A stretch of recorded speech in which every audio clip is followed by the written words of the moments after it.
Gaza को नुकसान ही नहीं पहुंचाएगा बल्कि जो कैजुअलिटीज़ है उसकी भी आशंका ज़्यादा है इजराइल की तरफ से। इसलिए पूरी रणनीति बनाकर और पूरी तरीके से तैयारी कर जो है इस ऑपरेशन को अंजाम देगा इजराइल। और इसलिए वक्त लग रहा है। अभी तक ज़्यादातर हमले जो हैं वो हवाई हमले किए गए हैं।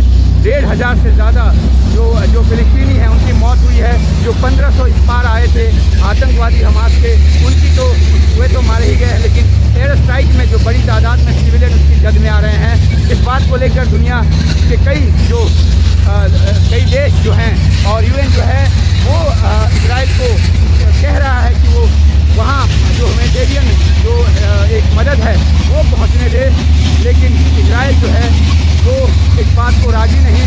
सीधा कहना है कि हॉस्टेज को बंधक बनाए रखा हुआ है गजा में, उनको नहीं छोड़ा जा रहा। तो किस तरह की ह्यूमैनिटेरियन असिस्टेंस। पहले ये भी कहा गया कि जो इजराइल ने ये भी कहा कि फिलिस्तीन के जो लोग गजा पट्टी छोड़ना चाहते हैं वो छोड़ के मिस्र की नियंत्रण वाली क्रॉसिंग से चले जाएं, लेकिन बाद में उसे भी बंद कर दिया। जो मिस्र के नियंत्रण वाली क्रॉसिंग को इसलिए भी बंद किया गया क्योंकि मिस्र को भी अपनी चिंता थी, अपनी ज़मीन पर आतंकियों के घुसने की चिंता थी।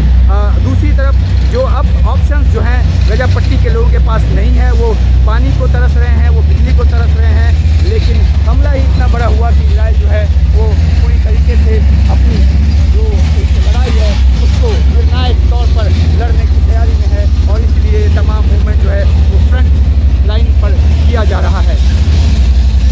इजराइल गजा फ्रंट लाइन से उमाशंकर सिंह, NDTV इंडिया।